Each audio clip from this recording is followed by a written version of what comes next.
Well, that was part of Australia, overdue, welcoming you to the start of side 2. And without further ado, I think we'll go straight into Penny Norton's tape on what's on in Enfield, and this covers the first part of the month of March. The month has passed, and here I am once again to tell you what's on in and round Enfield for the month of March. First thing I need to tell you about is the London Borough of Enfield's trip by coach to the London Coliseum to see Mozart's Don Giovanni performed by the English National Opera. This is on Thursday the 20th of April. Ticket and coach transport is £20, and the final booking date is Monday the 13th of March. So for details of this and other coach trips, contact Penny Wilkinson at Milford House on 0181 803 5283 during office hours. Under the heading of music, the Julian Stringle Quintet are appearing on behalf of the Chicken Shed Theatre Company at the Chicken Shed Theatre, Bramley Road, Chase Side, on Fridays, that's the 3rd, 10th, 17th, 24th and 31st of March, at 7:30pm. Wheelchair access, and tickets are £2. On Friday the 17th of March, 8 till 10pm, Enfield Classical Guitar Society have a meeting at Milfield House. This is an event to come along to listen or play, a friendly group from 17 to 70 and suitable for all ranges of capability. Players have 2 free meetings and then it's £3 and there's no charge to listen. For more information, phone Ray Butcher on 0181 363 0733, and that's an evening number. Chicken Shed Theatre Company again present Walk the Plank on Saturdays 11th, 18th and 25th of March at 7:30pm at the Chicken Shed Theatre, Bramley Road, Chase Side. This is a pop and rock group, and there's wheelchair access and tickets are £2. Chicken Shed Theatre Company again, Sundays the 5th, 12th, 19th and 26th of March at 7:30pm. Joe Collins with guests. Guests include Francis Haynes, Kevin Savager, Steve Cook and others. Wheelchair access, £2. For those of you interested in dance, Grange Park Country Dancers meet every Tuesday, 10am till noon, that's 14th, 21st and 28th, at Grange Park Methodist Church Park Drive. This is for those wishing to learn English country dancing. It's suitable for both sexes, and it's for everyone who enjoys dancing. Information from Cyril Jones, 0181 360 1968. Then for the ladies, a reminder, the Thursday Club meet every Thursday 8 till 10pm at Milford House, Silver Street. They have monthly speakers, outings, meals, quiz and games evenings, and it's a friendly local club for those aged 40 plus. Information from Joyce Hayden, 0181 807 1999, or Lilith Aldridge, 0181 807 6908. On Tuesday the 7th of March, 10am till 12:30, Southgate Groveland's Townswomen's Guild present a talk by Mrs. Rogers on shopping in Oxford Street. This is at the Methodist Hall, The Bourne, North 14. Visitors will be charged 50p. For information, contact Joyce Webb, 0181 803 6494. Also Tuesday the 7th of March, 1:30 for 2pm, the First Tuesday group present a talk by E.C. Brooks on London villages. This is at Christchurch Hall, Chase Side. Visitors will be charged 50p, which includes tea and a raffle, and you can get information from Peg Smith, 01992 764487. Wednesday the 8th of March, 1:45 to 3:15pm, the 145 Women's Club meet for a quiz, true or false. This is at the Church in Orchard, Park Drive.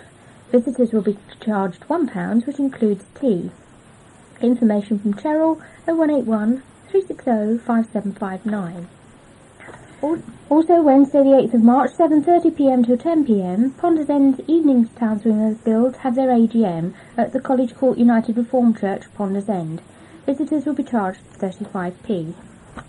Under the heading of talks, on Monday the 6th of March, 8pm, the Burford Society present a talk on hearing loss at the Fox Lane United Reformed Church, Palmer's Green.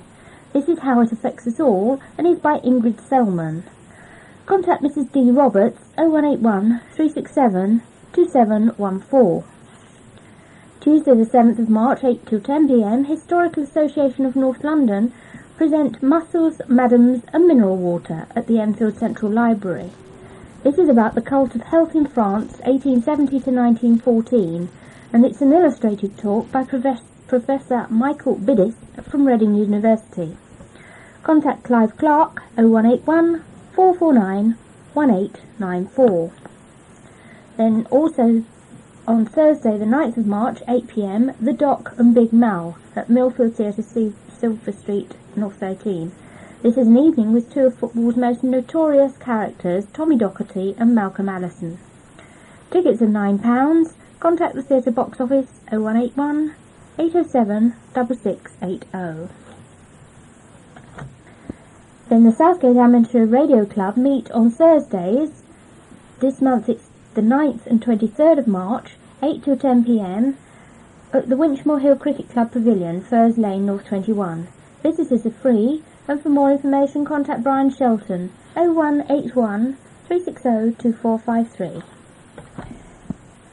Then at the theatre, that's the Fox Theatre, 413 Green Lanes, North 13, until the 18th of March, Tuesdays to Saturdays only, at 8 p.m, the London Repertory Company are presenting Shakers Restirred, which is a wickedly funny glimpse into the world of four long-suffering waitresses at a trendy cocktail bar.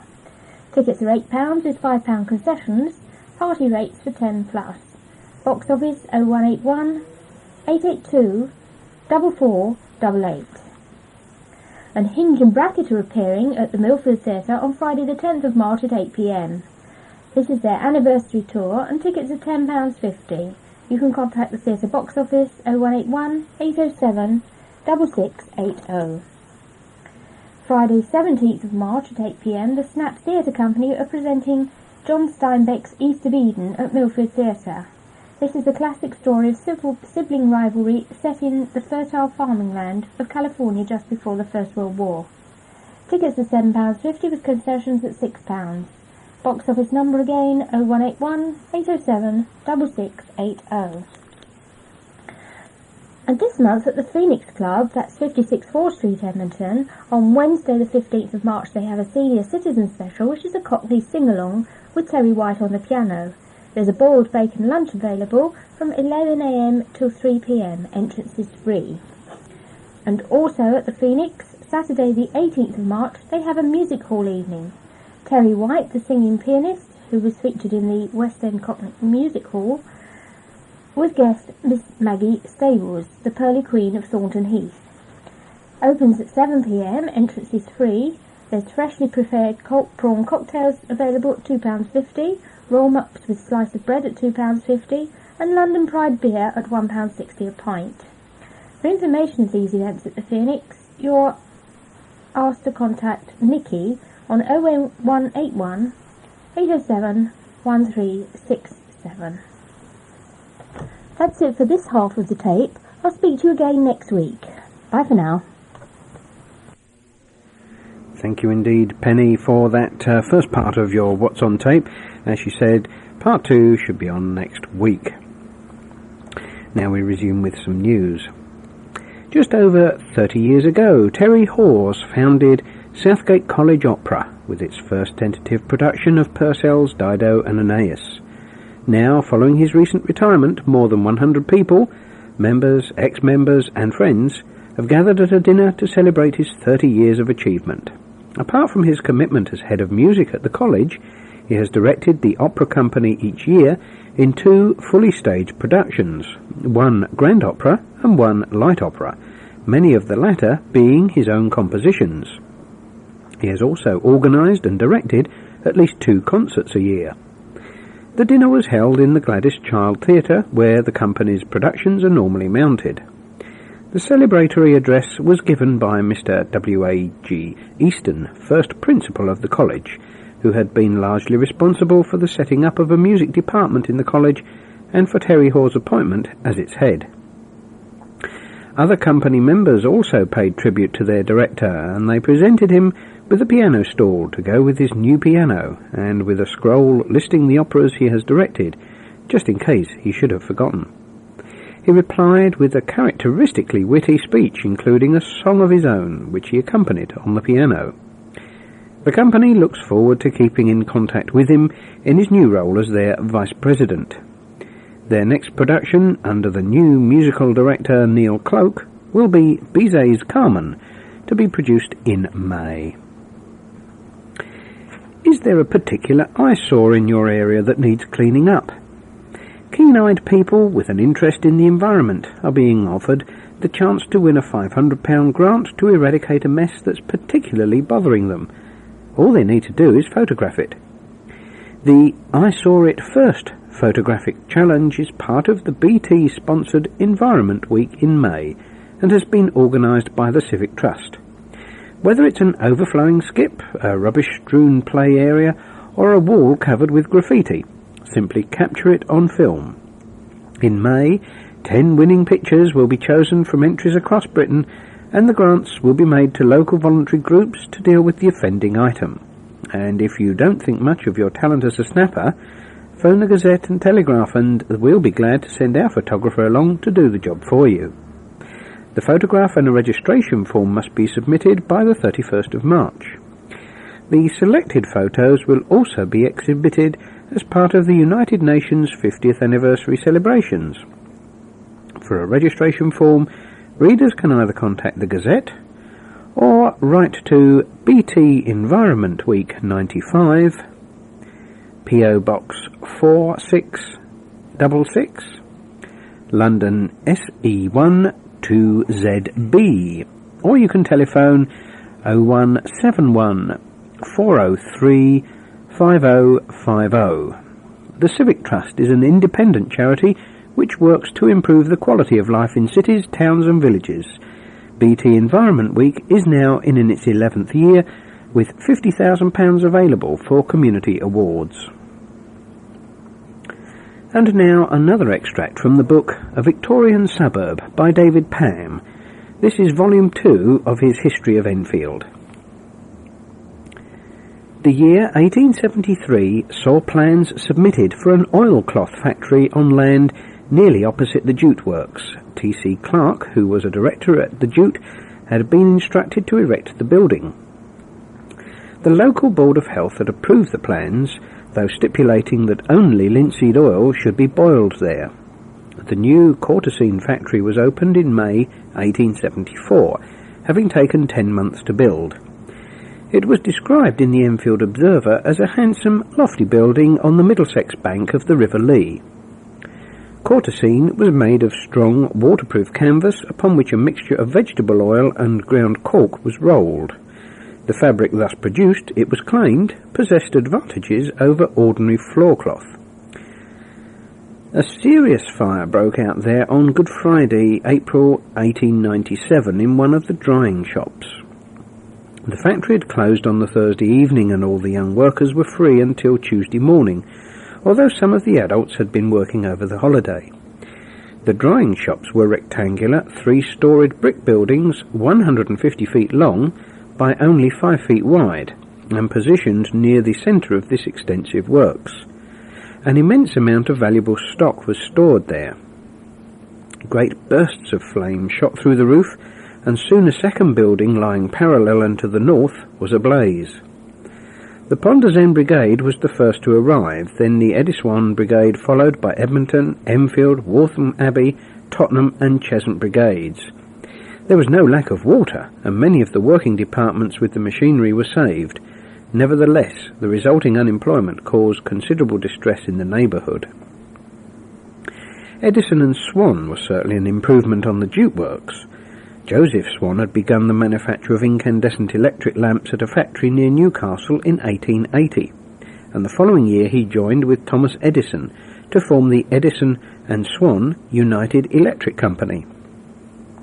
By 1882, electric light was installed in the Savoy Theatre, the Mansion House, the British Museum and the Royal Academy, but every such installation required its own generating plant and storage cells. Edison and Swan decided to take premises nearer to London, and plant machinery and the lamp stock were transferred by goods train. The Observer reported that the Edison-Swan Electric Lighting Company, fortunately for the poor people of Ponders End, had begun to fit up the former jute works. Production of lamps on this site soon reached 5,000 a day. Power was derived from a ponderous 1,000 horsepower mill-type steam engine with a 20-foot wood-toothed wheel driving on a main shaft which ran the whole length of the factory. Production was rigidly compartmentalized, each process being kept strictly segregated to safeguard trade secrets.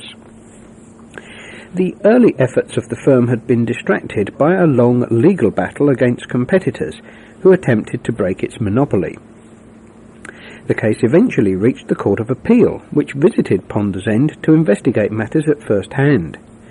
Edison's patent was finally upheld, and the competitors left the field. London had 36 electric supply undertakings by 1889, and there was even talk of the Enfield Gas Company building a generating station. The earliest lamps had carbon filaments made from parchmentized cotton thread, but Swan soon replaced this with a much stronger thread, artificial silk, carbonized. An industrial exhibition was held at Alma Road School in 1900, and the Edison and Swan Company displayed incandescent lamps in all sizes up to a 19-inch diameter.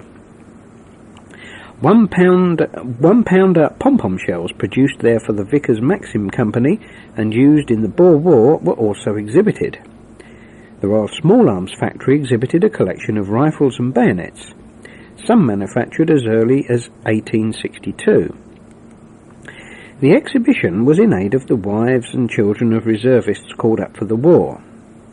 Edisons set up an institute for their staff and workmen at the Elms in Ponder's End High Street. In the years after the Boer War, business was badly hit for a time by competition from Germany, but by 1904 it was picking up. A large order was on hand, and more workmen were being taken on, with the result that parts of the factory which had been shut down were now reopened. The firm in 1906 was the biggest manufacturer of incandescent lamps in the United Kingdom, with large factories at Ponder's End and Newcastle upon Tyne. It could boast appointment to the King and to the Prince of Wales. The factory attracted some of the best researchers of the age. Sir William Thomson, later Lord Kelvin, worked there on his mirror galvanometers, and Professor Fleming pursued research there, which led to the invention of the thermionic valve in 1904. The prototype of the commercial vacuum flask was made there, and the change from steam power to electricity occurred in 1906, by which time the company headquarters had moved into central London. And we'll resume that extract from the Victorian suburb by David Pam in a later issue of the Enfield Mic. Now back to local news. Claims in a television programme that Enfield Council was doing nothing about a plague of ants has been dismissed by the authority. Jackie Hamlin, who lives in a council flat in Dickens Lane, Edmonton, used Carlton Television's Your Shout programme to make an angry protest about pharaoh ants, which are invading her block, and many like it. In the broadcast, which went out as part of the early evening local news on Wednesday last week, she said the council was putting her and her 16-year-old son at risk by failing to take steps to eradicate the insects. But this week the council said it had launched action against the ants well before the programme. It had increased its pest control budget by £70,000 and had put a further £120,000 into a special scheme to deal with infestations in council property. The council said it accepted that Jackie Hamlin made a valid plea for help, but it added that the specialist treatment needed was time-consuming. It said it was bringing in contractors to accelerate work already being done by council staff. Enfield is one of the few councils which is responding effectively to the problem posed by this particular pest, its statement concluded. A talk entitled Lady Aware was given by former police officer Mrs. May Pettit to the members of Enfield North Afternoon Townswomen's Guild at their February meeting. Mrs. Pettit stressed that women should not keep keys in their handbags. If these are stolen, the thief would have easy access to their homes. She also gave some hints on self-defence. A competition for 3 decorated cakes was won by Mrs. Kate Brooks and her topical decorations for St. Valentine's Day. The annual meeting will be held on the 14th of March, when reports on the year's activities and elections to their council will take place. A Tory who claimed Conservative government caused traffic congestions and another who proposed renationalising railways were among some odd spectacles at a meeting which set Enfield Council tax. The statements came in a debate on rail privatisation which followed the council tax debate on Tuesday night last week. Labour councillors proposed a motion condemning privatisation because they are worried that it will harm services in eastern Enfield. Outspoken Tory Celia Gooch made a bizarre claim about road congestion as she interrupted a Labour councillor who was arguing that declining public transport was partly responsible for traffic jams. It's 15 years of Conservative government. It's all the affluence, everyone's got 3 cars, shouted Councillor Gooch. Labour councillors fell short of calling on Tony Blair to reverse privatisation if he becomes Prime Minister. However, Conservative Mike Burrows proposed an amendment that the council calls on the future government to renationalise the railway industry if it is privatised. When it came to a vote on the amendment, all the Tories, including Mr Burrows, were against and Labour abstained. Mr Burrows said he had been trying to provoke a split in Labour ranks. The original Labour motion was eventually passed. Pupils at George Spicer Primary School in Enfield are giving their school a floral facelift with the help of a £500 grant from British Telecom. The youngsters are building a rock garden in a playground that forms part of the school's public face on Southbury Road. They also plan to construct a covered walk with climbing plants in separate infants' playground. The British Telecom grant came through the Learning Through Landscapes Urban Challenge, which was set up to help city schools brighten their bleak surroundings. Teenage volunteers who took part in a youth service scheme were honoured at a special reception at Enfield Civic Centre on Tuesday. The Youth Action Volunteering Enfield scheme was launched in 1993 by the Youth Service and now works with over 200 young people, aged 16 and over, who volunteer to work within the community. The Youth Service is currently seeking new organisations with which to place volunteers. If anyone can help with the community venture, contact Brenda Abbott on 0181 805 4956. That's 805 4956. Parent governors at Enfield schools have launched fresh protests against government restrictions on education spending. The Enfield Parent Governors Association is concerned about pressure on schools in the wake of Enfield's council tax budget. The association said it was scandalous that the government refused to fund teachers' pay rises.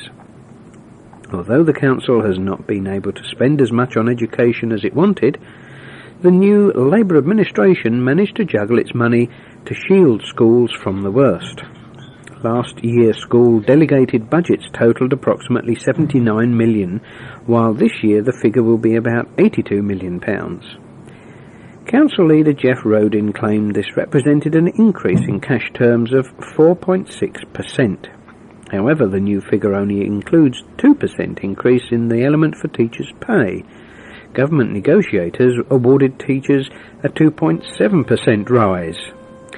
Linda Sless, chair of the Governors Association, said, "The council have handled the situation as well as they can. They've handled education very sensitively and tried not to affect the children. But it will affect the children if the government go on refusing to fund teachers' pay." She was angry that the borough's 3 MPs have not replied to a letter calling on them to press the government colleagues to reconsider funding the rise. A seat has been placed in front of the United Reformed Church in Hertford Road, Enfield, by Ponders End Evening Townswomen's Guild. A short ceremony was performed by the Reverend John Wadhams in memory of Miss Mabel Roberts, who died in February 1994. Miss Roberts, who lived at Kennedy Avenue, Enfield, was a guild member for 20 years. A Vauxhall Nova ploughed into 3 parked cars in Oakwood Avenue, Southgate, and the police are now appealing for any witnesses to this crash. The Nova, whose driver was shocked but unhurt, hit a Citroën, a Ford Escort, and a Volvo, close to the junction with Breadwood Close on Saturday, the 11th of February, at 2:20 p.m. So that's the police at Southgate need to know what happened there. An official visitor from Gladbeck, the German town twinned with Enfield, has met local town's women's groups and council members. Barbara Richter, Gladbeck's Equal Opportunities Commissioner, attended a celebratory evening at Edmonton Community Library, where women's groups performed dances and read poetry. She has visited the Victim Support Unit and the Derby Road Women's Centre. She is due to tour the Tamil Refugee Centre and see a rock and roll festival at Millfield House Art Centre.